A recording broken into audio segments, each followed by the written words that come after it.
Welcome into the non-league goalmouth. My name is Matt Badcock. I'm the editor-at-large of the non-league paper. I'm joined by our executive editor, John Couch. Couchy, how are you? I'm good, Bad. Is you okay? Very well. I think we should jump straight into the big news of the week, which is Morecambe.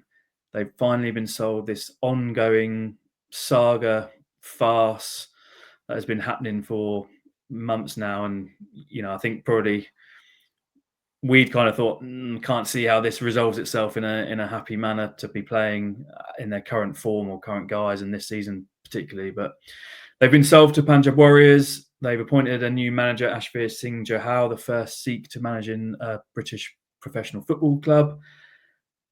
And they're playing on Saturday against Altrincham. So exciting times for the fans and a lot of relief, I would have thought. Yeah, I mean, those fans have been put through the ringer, haven't they, all summer? And as we've alluded to, I think it was always going to be a now or never. And thankfully, they got it done. I must admit, there was a time I was thinking, are we going to see a Morecambe team compete in the National League this year? But they've done it and managed to entertain Altrincham. At one point, only had 5 players. I think insurance was an issue with those as well. So even that was in doubt. And you think, how long is this gonna go on for? But they really got their house in order, and new manager come in. Bit of a shame with Derek Adams. I thought that guy deserves a lot of plaudits for what he done with that football club. He showed a lot of loyalty. And I thought he went above and beyond with no wage as well. Full credit to him. Bit of a shame. I think he deserved a little bit longer. I think he deserved a chance to show what he could do. But I mean, as Joel from the Shrimps Trust last night, I had a nice chat with him. I think he got it right. He said new owners come in, they've earned the right to make their decision, and they've done that. And 30 years old to be in charge of a situation like that, it's going to be a tough test for him. But I mean, they've got all that resolve there, real united front behind them, and it's just great to see Morecambe back playing football again. Yeah, you kind of feel whatever happens on Saturday, it's going to be a big result-wise. It's going to be a big sort of celebration for all. They've obviously had a couple of pre-season games, so the fans have seen their team a little bit. But it's going to be signings are already kind of been happening over last night. I'm sure there'll be plenty more over the next day or so before Saturday, and then after that as well. Obviously, lots to do, but just good news that they're playing, they're getting up and running and going again. And we're sort of 3 games into the National League now, which is kind of they've sort of they're playing catch up on that point of view. But it's an interesting opening week and a bit so far. Certainly is, yeah. I mean, it's fully up and running. All of a sudden, we got a few surprise results and a few teams already emerging. I like the look of Forest Green, it has to be said. Robbie Savage is already doing good things there, and we've also Wealdstone. We'll talk a little bit in a bit about Wealdstone, and Southend, Scunthorpe, both 100%ers. It's really shaping up quite nicely already. Rochdale have started well as well, haven't they? As well, the Rochdale, of course, great result last night against Gateshead. But talking about Forest Green, I'm sort of interested to see them actually live in the flesh, because it seems that it might kind of be a slightly different side this year, a bit more kind of rock and roll football maybe, and kind of a bit more exciting. And they really seem to be sort of taking it to the opposition and putting a brand of football out there that's really enjoyable to watch from the sort of the early noises we're kind of hearing and seeing, and the reactions from people. Yeah, I mean, Robbie Savage said, we got a piece in this week's paper. Robbie Savage, he said he wanted them to be the great entertainers, and they've certainly started out that way. And I mean, he had a decent enough side there to begin with, and he's added to it. Obviously, with the Macclesfield trio that he brought in, and a couple of others as well. They look the real deal at the moment, and they're banging in goals, and they've they've started in the way that he would have liked to have done it. Obviously, Robbie made a few noises when he come in. Oh yeah, we want to be champions, but so far they're showing that that they certainly are serious contenders, and it'll be interesting to see how they progress over the season. Yeah, as we always say, early days, isn't it? But that sort of the opening is so important. Kind of how you kind of in that situation where you come into a club, brought in some new players, and the profile that's kind of around it was important for them to get off to a good start. Obviously, drew on the opening day, didn't they, against Solihull, against 10 men Solihull. So they, have been disappointed with that. But all credit to Solihull from that point of view. But so far, Rochdale and Wealdstone, the two teams with 3 out of 3. I was at Southend versus York City last night, which was finished 0-0, as is often the way when I go out to these big games. But it was an interesting one. I think the crossbar is still rattling from Ollie Banks's free kick in the first half, and it's right on the edge of the box. I mean, it couldn't have been any closer to being half a ball roll one way, and it would have been on the line and a penalty. The sort of the foul that was given, although it was a little bit of a controversial one, but. My God, did he hit this ball sweetly that sort of smashed off the bar? And actually, Southend hit the bar in the second half from Sam Austin and had their own chances. And both teams sort of real kind of respect for each other. You could sort of get that sense between the two dugouts there, with Adam Hinshaw at York, obviously, and Kev Mayer at Southend. Both sides were sort of going for it. There was no sort of running down the clock sort of from either at the end. Just happy to settle for the point. They were going for it. But the point probably was fair enough, and well over 8,500 there as well. Just out there, I saw that. Just felt, two really good proper sort of football clubs. We've had their own issues, in the to say the least, in the last few years, particularly Southend. But yeah, really good, enjoyable evening. And good you were effort, at Kidderminster. You took a bit of put your National League North hat on. I did. Didn't you? Went to Kidderminster against Oxford City. Yeah, I did. I went going to have a look at Kidderminster for the first time this season under Adam Murray, and not quite got going yet. I think Adam Murray was certainly the first to admit that. They played some good stuff, but whether they create as much as they should is probably another thing. I think early days for them yet. Having said that, 3 games in, they're still unbeaten, and there's still a lot to come from them. But I've got to say, I was impressed with Oxford City. They went there, obviously weren't expected to do anything, and they really took the game to Kidderminster, and took a deserved early lead. They could have been 2 or 3 up, and they look really strong. They got big strong guy at the back, and then up front as well, big German striker whose name escapes me, I'm afraid. But and obviously McEachran and Josh Parker in there gives them real good balance. And Ashby and the captain in centre midfield, they look really good, and they could have gone on and nicked it as well. So a lot of Oxford City are a club that sort of got under the radar in that division, but you forget they were National League not so long ago themselves, and play like that, I tell you what, they can they'll upset a few people. Yeah, I think the standout result from that division the other night was Kings Lynn going up and walloping Spennymoor, didn't they, 5-0? So that was Michael Ghiazi hat-trick. So it's always interesting the first sort of few weeks of the season. Kind of feel like everyone's feeling each other out. Everyone, just trying to work out what their best teams are and really sort of settling into the season. But it's a frantic opening month, as we know. Obviously, we've got Bank Holiday weekend coming up, back-to-back games, which is often a big one. I think I was talking to a manager recently, sort of saying it's kind of, you often see a bit of a fallout of players sort of next week, because if you haven't started the first few games and then you're on the bench on Saturday and Bank Holiday Monday, you don't come on, then that's when players start sort of agging, moving, maybe moving on if they're on non-contracts and stuff, particularly lower down. So be a lot of movement over this weekend. Always seems a pretty pivotal one. But you mentioned Wealdstone there. 3 out of 3 wins, beat Woking on Tuesday night of a late winner to follow up their victories over Truro on the opening day, and then FC Halifax a brilliant start under Sam Cox. We're very fortunate to the first time on non-league Goalmouth to be joined by a manager, and Sam has jumped on, and we've had a good chat with him. He's obviously well known to to many people throughout non-league. He's played at the likes of Barnet and Boreham Wood and Hampden and Richmond, Wealdstone themselves, where he was interim manager for a brief period the season before last and kept them up, didn't he?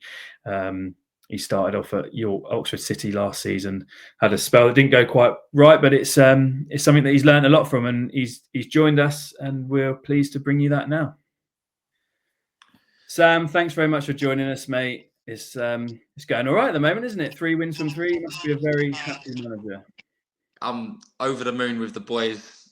So far, they've been fantastic, and from taking over in pre-season, it's been a process in getting to where we are. We know where we are as a football club in terms of resources and stature, and in comparison to the others in the division. But what we have done in a short space of time is galvanise a group with good people and discipline, structured.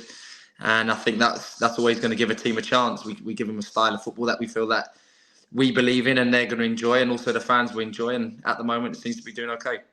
Yeah, I think when you 3 wins out of 3. Do you know what? I'll be honest. I think in pre-season we looked really strong, and despite I think a lot of people that come to watch us in pre-season saying we look really good, you don't necessarily know how you're going to fare when the National League starts. But we did look really strong during pre-season. I was really happy with the structure and the messages that the boys were taking on board. We're quite methodical in our approach in what we do game to game. It does tweak the structure and formation, but we're very big on principles and dominating the ball and possession base. So, we showed signs of that in pre-season against some tough opponents like MK Dons, Charlton. Despite us losing the game, I thought we looked really organised. So, am I surprised with the first 3? Listen, I would have taken 9 points. Don't get me wrong, but I think we are where I expected us to be. Sam, when you sort of took over earlier in the summer, you kind of sort of said, you're a bit behind and in recruitment wise and stuff like that. But you also said, you're going to be a team that has real heart and personality. And obviously, we know what sort of big sort of personality you are. Is that how important is that they reflect you as a manager on the side as well? I think it's everything, mate. I think any manager will ask you up and down the country, no matter what division it is, they want a side that replicates their energy and personality, and I certainly want that with my group. And how you do that is never easy, but we've been very particular again on recruitment. With the small resource that we do have, we profiled a certain type of player in each position, but a certain type of character in each position as well. And I think my learning experience off the back of Oxford City last year, in the recruitment phase, I've definitely learned an awful lot from then. And I really knew and was crystal in the type of player and personnel that I wanted in the group. And how you bring that out of the boys, again, that's never easy as a manager. But, in a part-time environment as we are, we have to make sure that, one, training is enjoyable. They're learning still, no matter how old you are. We believe in still developing. Doesn't matter if you're 18 or 35, we still feel that you could develop and be a better player. And also be in an environment that they want to come in and work and enjoy themselves. So, how we do that, we put on practice that is competitive. We make everything competitive. We have leaderboards through head tennis, whether it be small-sided games, whatever it is. We make everything competitive. We make everything enjoyable. The music's on. We've got a lot of believers in the group that are quite religious, so we pray together. We have team meals, so we've really tried to be quite strategic in the way we get the best out of these boys and try to bring that personality and character out. And like I say, so far it's been shown. You said when you got the job, you said it was your time. You were ready. How are you finding it personally? I mean, obviously your first full-time job. You just said you learned a lot from Oxford City. How are you finding it in the cut and thrust of the National League? Certainly, I've learned an awful lot, mate, from my time at Oxford. And I look back and, when I first took over as interim gaffer, those last 5-6 games of the season to keep the boys up, and I didn't get the job on season end. It obviously went to Matty Taylor. I was really disappointed at the time, obviously, because it's my football club, captained here, played here, assistant manager and interim. So I was really disappointed not to get the job. But, I'm a firm believer in everything happening for a reason. And off the back of that, took the Oxford gig. it didn't work out for me. I was out of a job within 3 months. But certainly learnt an awful lot in terms of recruitment, in terms of how to deal with a chairman and director of football as such, and going into a different environment where I didn't know the club, never played there, didn't know anyone at the club. So I learnt an awful lot in a short space of time, but also made me realise that maybe I wasn't quite ready for the job 12 months ago when the job went to Matty Taylor. So everything does happen for a reason. I've learnt how to deal with, even in myself, be a better coach, be a better manager. So now, obviously, I feel like the pressures, obviously, there's always pressure day to day as being a manager, but I think I know how to cope with situations a lot better. I know how to speak to the board a lot better and deal with senior players and manage the group better. So everything happens for a reason. There was a reason why I didn't get the job first time round, second time round. But certainly I feel a lot more comfortable and crystal in myself and my ability to manage a National League outfit at this stage. Yeah, it's also show, you've had this all through your playing career as well, how you have to deal with in football, how you have to deal with setbacks and coming back. And you obviously coach a lot of young players at Tottenham, as well, don't you? And I guess that's a message that you're always putting across to them of, that this is not a straight path in football. Yeah, exactly that. I went into Spurs yesterday. Actually, I still go in once a week on a Wednesday on my day off, and I speak to the young under 21s and 18s, and I tell them all the time, it does not stop. Even when you're retired and you go into coaching and management, it is just a constant roller coaster of ups and downs, dealing with setbacks, and it doesn't get any easier. You think when you get towards the end of your career, it gets easier. It probably gets more difficult. You get over 30 and then you find it hard to find a club that wants to give you a half decent contract. Nobody wants to take you because they feel that you ain't got the legs anymore. And then you go into coaching and then you're not experienced enough. You have to start from the bottom, and then you become a manager. It's exactly the same. You fail at one job and then you're out of a job for 6 months, and you kind of finding a way out hook or by crook to try and earn a living. So it's relentless, but it is the best job in the world. I'm very blessed to still be doing the thing that I fell in love with as a 5-year-old kid, and I'm still doing it now, making a living out of the game. So every day's a blessing, mate. Yeah, you've always, when I've spoken to you in the past, you always talked about some of those influences that you've had from Tottenham and those coaches that you've been around, and how important that is for you now. And obviously done bits of national teams, like Guyana, haven't you? And you've kind of been working towards it for quite a while. But there's a lot of influences there that you've had around you your whole career, I guess. Yeah, I feel like every situation and step throughout my career has shaped me to who I am now. From some of the best that I've worked with, even going into training ground yesterday, like I say, speaking to Wayne Burnett, who's an absolute mastermind of the game. His tactical intelligence and his coaching ability is ridiculous. Wayne Burnett, I see as one of the best in the game. He's doing the 21s at Spurs at the moment, but learning an awful lot from him still, even to this day. Bradley Allen, speaking to him yesterday, I've been very fortunate to, work with the likes of John McDermott, who's now director of football for the FA, Alex Inglethorpe at Liverpool, Chris Ramsey, Ricardo Moniz. These guys have been mentors to me. And even, like you say, the Guyana stuff, people probably over this side of the world probably don't appreciate the competition's over in the Caribbean and that side of the world. But I had a coach called Jamal Shabazz, a Trinidadian guy. He's one of the best that I've ever worked with in terms of philosophy, man management. So I do feel all these steps that I've been on and the journey that I've been on have molded me into the manager and coach that I am today. And I've been very fortunate to work with some of the best. Also in that I've probably learned even more from some of the worst that I've worked with during my time in non-league. I've had a few dodgy ones, but I'll be honest, I've probably learned a lot from those in knowing how not to treat a player, in knowing how not to manage a group. So yeah, like I say, I'm very grateful for the good, the bad and the ugly. And now it's my opportunity now to kind of mould that and put that into fruition. You also worked with Harry Kane, haven't you? Yeah, played with H. Mate. Played with H for 5 years.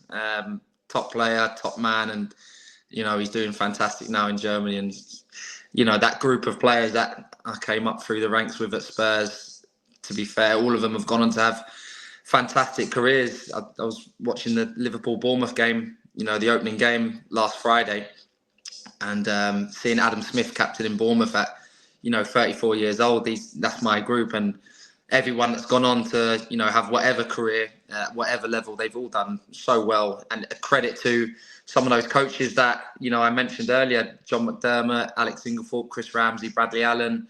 They put an awful lot of work into us, and there's no surprise why you've got the likes of Harry Kane, Andrew Townsend, Adam Smith, Tom Carroll, Stephen Corker, Danny Rose, Jake Livermore.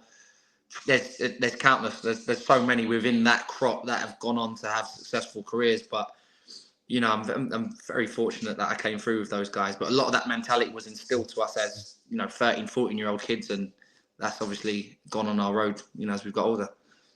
Yeah. How much enjoyment do you get out of the young lads that you've got now at Wealdstone and saying to them, look, you can go on and have a really great career as well? Because you see how many non-league players move on, don't they?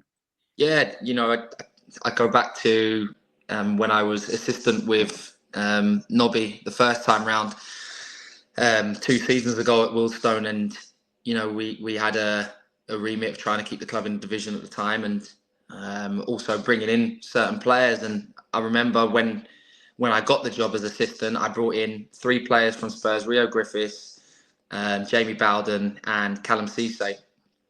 And Rio and Callum signed. Jamie unfortunately got injured, but Callum went on last season to have a fantastic season.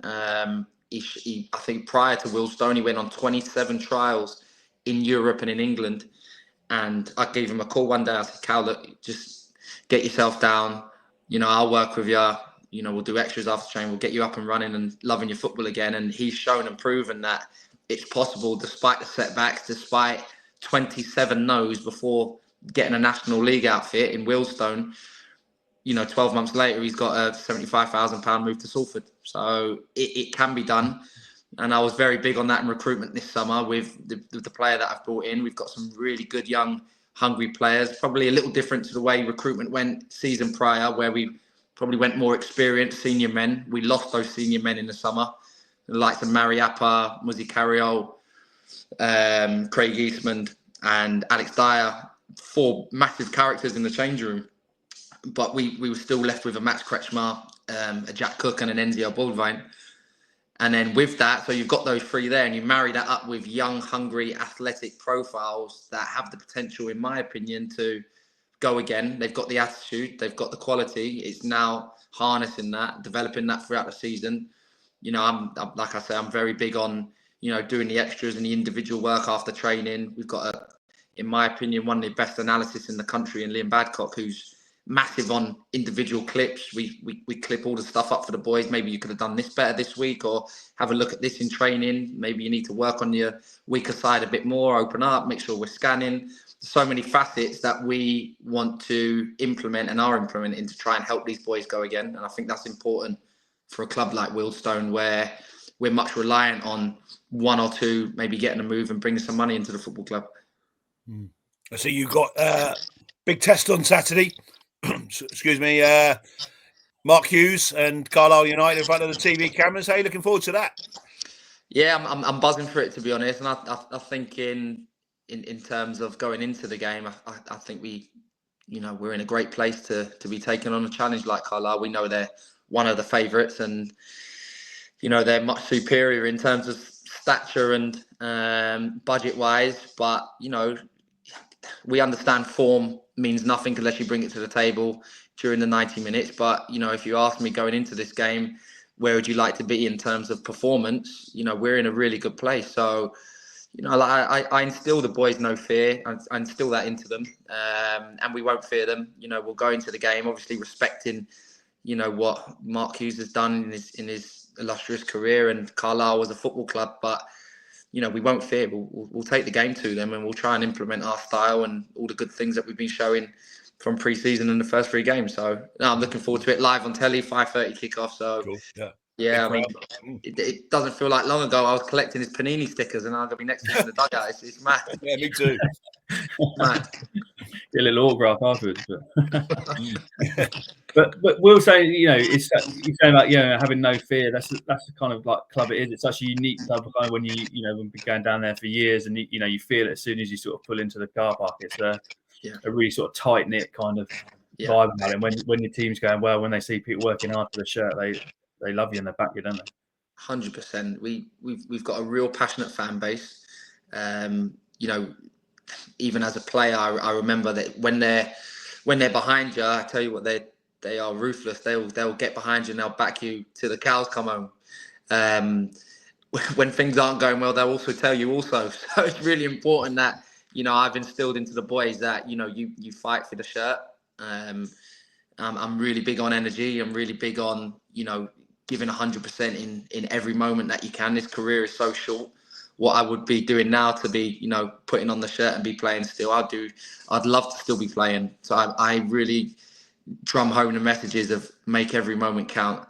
Don't waste your time. You've got an opportunity this season, to enjoy your football. You've got a young, hungry, athletic side that want to keep the ball on the floor, that want to play football, that want to do it the right way, but bring the energy, give the fans that opportunity to cheer you, to get behind you. And who knows what can happen. There's stranger things that have happened in this division and above. So, it's a real family club.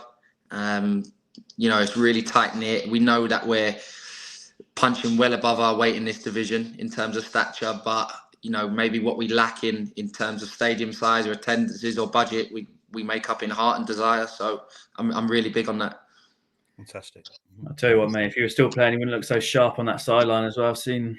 You got to be the best dressed manager in the league as well. He's top of that league as well, isn't he? Matt, I tell you what, I I put a picture up on my social media. I think it was the Halifax game, and got a couple of likes or whatever. And then over the last 48 hours, I'd say, the picture's just blown up, and I am getting rinsed. I'm getting rinsed for the clubber, but I'm getting absolutely rinsed. Everyone's coming for me, but I said, you know what? This time round, I'm going to take this job opportunity, but I'm going to do it my way, and I'm going to be my real, authentic me. This is me. If you don't like it, you don't like it. But I am so crystal and comfortable in myself. This is who I am. This is the way I talk. This is the way I walk. I dress. I will always be respectful. I'll always respect the club and always stay true to my principles. But this is me. And if you don't like it, tough luck, because I ain't changing. I love that, mate. We appreciate you joining us. Thank you very much. I know you're a busy man, so thanks. Yeah. Thanks for fitting us in, mate. And thanks, Sam. Thanks everyone for tuning in to Non-League Goalmouth, and we'll see you next time. Thanks very much. God bless you, boys. Thank you. Well, I found that really interesting and enjoyable, Couchy. Certainly was, yeah. What top man. Thanks ever so much for doing that. And as I say, great to get an insight into a manager sort of right in a cut and thrust of things. And he's obviously got a really, really good background. And a pleasure to speak to him, wasn't it? It was great. Yeah, it's a great personality. Been someone we've been speaking to at the paper for a number of years. Sort of when you see them go into like the next sort of part of their careers, and you really want them to do well. So great to see how well they've started. I'm sure he's very grounded and knows they've got a lot of football left to play, of course. But fantastic start for them. You can't ask for much more than that. And ahead of another big weekend, and we've got FA Vase and FA Trophy starting this week as well, which is exciting. In the paper, we'll obviously be covering off that long road to Wembley that starts now, which always seems quite incredible. When we get to May, when there's 4 teams at non-league finals day, you kind of forget that the competition starts right back in August, as does the FA Cup, and a lot of reaction to that in this week's paper. There's some interesting ties to come up in the first round qualifying next week with the Step 3 clubs in. Certainly is. None more so. Atherton, Burnham Rovers versus Atherton Collieries. I understand it's the first time that we play each other. It's the flat cap derby, they call it. Great for these clubs to be able to pick out a tie like that at this early stage of the cup. It's what the cup's all about. It shows that the cup dream starts early doors, and you look at sort of clubs like Rossington Main, who have got FC United. We speak to them this week, and already the cup stories are coming thick and fast. And as you mentioned, FA Trophy. I think it's the largest ever FA Trophy field this year. That starts with a preliminary round on Saturday. 16 ties there, and then FA Vase. I think well over 200 games in the FA Vase up and down the country. And we always love to get stuck into that. And it's that time of year really where the games come thick and fast, and that's what we thrive for, isn't it? So yeah, it's great to see. Looking forward to Saturday already. Yeah, I think like you say, it's the cup competition sort of throw up these stories, and I think we've talked about it on here in the past, particularly about the FA Cup, and people talk about the magic diminishing and all that kind of stuff. But so talk to Rossington Main and how they can't wait to have FC United down there. What a great tie that is for them. And there's stories all the way, even in these rounds of upsets and all that kind of stuff. And that's what we're gonna hopefully get more from now. It's there will be somebody in these rounds this weekend or next weekend who will have a little run, and they'll have this sort of big dream tie that they don't even know about yet, because there's always some, and they all come through right through the qualifying rounds. It's not just the first round. Obviously, that's the holy ground. That's where clubs want to get to. But there's always big ties that come up. So yeah, as you say, Rossington Main, we've got them covered off in the paper. The Atherton Andy Simpson, who's was on here a couple of weeks ago, and always brings his brilliant, insightful knowledge. He's catching up with Atherton for that piece as well. So there's lots in the paper this week, as you said. Morecambe, as we said earlier, Morecambe. Obviously, a big focus on that on Saturday. I caught up with Adam Hinchlwood after the Southend York game last night, because York not playing on Saturday because I think a few of their games are being sort of pushed back because of the Women's Rugby World Cup that's been played. Some of their games out of the Liner Community Stadium, so they've been on the road quite a bit, and they're back on it on Bank Holiday Monday down to Woking. So having been to Truro, Southend, and then Woking. I think they've got Yeovil coming up soon as well. They're certainly plenty of time on the road for them. As I said to him, I hope you all get on on that bus. But so plenty of that. Plenty of that in this week's paper. We've also had a catch up with the FA, which we sort of tend to do sort of annually now, kind of talking all things National League system, about the new pyramid board that's been in for a year. And lots of other sort of stuff that's going to go over the next couple of weeks. It includes club licensing as well at steps 5 and 6, which is really interesting for people who love all that sort of stuff, and allocations, that kind of stuff behind that. So lots to sink our teeth into there. Thank you very much for tuning in again. If you can like and subscribe, leave a positive comment as well. Always really grateful. That means a lot, and really helps us get this new non-league Goalmouth show out to as many people as possible. Thank you, Couchy, for tuning in. Really enjoyed that. It was great having a chat with Sam Cox and getting his view on things, and we look forward to seeing you next time. Good stuff.